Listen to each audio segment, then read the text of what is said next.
Bonjour à tous et bienvenue sur cette nouvelle vidéo. Alors le thème d'aujourd'hui c'est comment faire face à l'échec.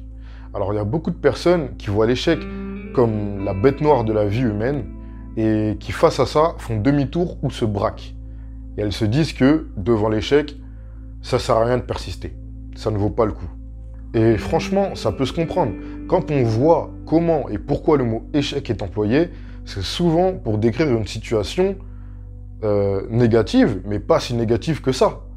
Il y a le mot échec scolaire, échec professionnel, ah, il a échoué à son permis de conduire, il a échoué à tel examen. Et en fait, c'est vrai que quand on entend le mot échec, on a l'impression que c'est une fin, que si la personne a échoué, bah derrière, il n'y a plus rien en fait, c'est le néant.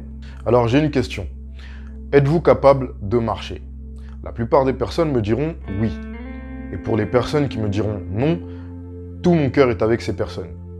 Mais si aujourd'hui vous êtes capable de marcher, c'est parce que quand vous étiez bébé, vous avez fait face à l'échec à plusieurs reprises.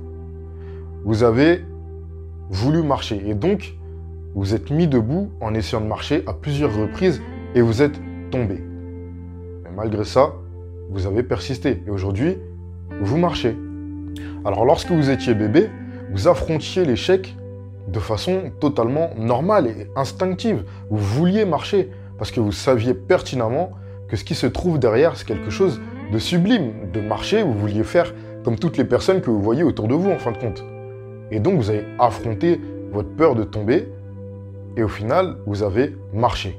Récemment, je parlais à une personne qui trouve que sa vie est un échec sur pas mal de plans. Elle me disait que lorsqu'elle entreprend quelque chose, cela se conclut souvent par un échec.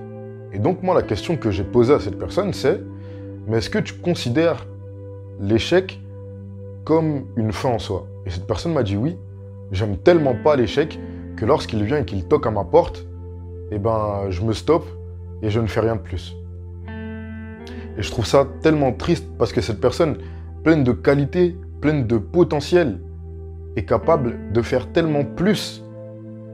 Et en fin de compte, elle en est consciente. Puisque cette personne m'a dit, je sais pertinemment que si j'y mets du cœur et que je vais au-delà de l'échec, je pourrais être bien meilleur qu'aujourd'hui. Est-ce que vous vous rendez compte de la puissance des mots de cette personne? Cette personne a totalement conscience que l'échec est un frein dans sa vie, mais elle l'aime tellement pas qu'elle ne veut pas aller au-delà. En fait, c'est qu'en grandissant, on ne voit plus l'échec de la même façon.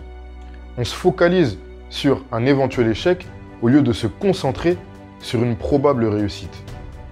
Et ce qui est drôle, c'est que si la plupart des bébés pensaient comme nous, aujourd'hui, eh ben, je pense que la moitié de la population ne marcherait pas. Et quand on entend parler d'échec, ce qui arrive souvent aussi, c'est les grands amis de l'échec, les excuses. Il y a plein de personnes qui trouvent des causes à leur échec, et ce sont toujours des causes extérieures. Si j'ai échoué, c'est à cause de ci, c'est à cause de ça. C'est parce qu'on m'a dit ci, on m'a dit ça. On m'a pas dit ci, on m'a pas dit ça. Les causes de l'échec sont internes. Si vous devez battre l'échec, c'est en vous battant vous-même. C'est comme le sport, c'est comme les grands sportifs.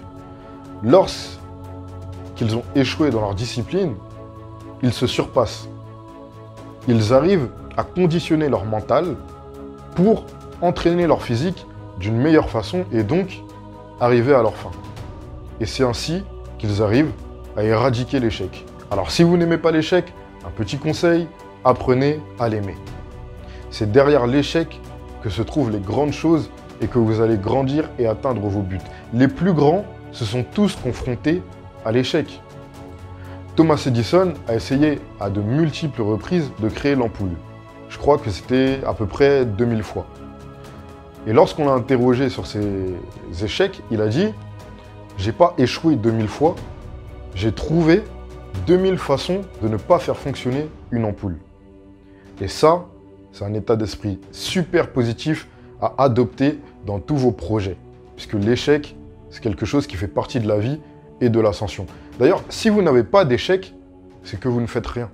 Et voilà pour cette petite vidéo pour l'échec. J'espère qu'elle vous aura plu, qu'elle vous aura motivé et qu'elle vous aura peut-être fait changer de vision sur l'échec. Si vous voulez en savoir plus, Je vous encourage à vous procurer mon e-book 100% offert, les 7 étapes vers la grandeur, le lien est disponible dans la description. Et si vous avez aimé cette vidéo, likez, commentez, partagez, abonnez-vous et je vous dis à très bientôt pour une nouvelle vidéo.